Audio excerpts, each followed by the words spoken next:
Right here in Cincinnati, marijuana might not be the thing that holds you back from a good job. Walter Smith-Randolph is in Mount Adams tonight to explain. Walter, good evening. Good evening, Kyle. Right now, if you have a marijuana conviction, you can't work for the city of Cincinnati. Same goes for if marijuana shows up in a drug test. But that could soon all change because of one man's quest to make a difference. Leon Washington says his life would be a whole lot different if he didn't get this marijuana ticket when he was 19 years old. A background check found the ticket and disqualified him for a well-paying job. I know for a fact with that particular company, I would be a lot further in my life right now. The starting rate was pretty high, more than what I'm making now. That's why the Bond Hill man asked council members to change the city's hiring policy during a policy pitch night. Councilmember P.G. SITTENFELD liked the idea.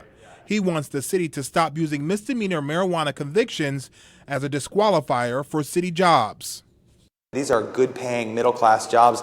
People shouldn't be barred from that because they might have used a substance that we, the city, have now declared isn't even illegal anyway.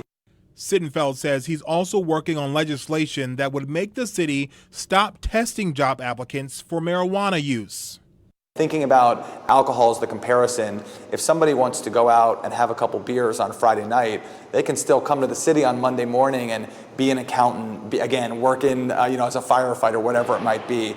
There would be some exceptions to Sittenfeld's legislation, like public safety workers, those who work with minors, and those who operate heavy machinery.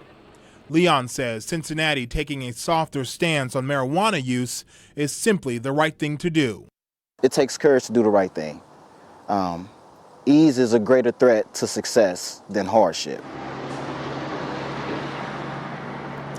These potential policy changes would only affect City of Cincinnati jobs. Private businesses can still maintain their own policies.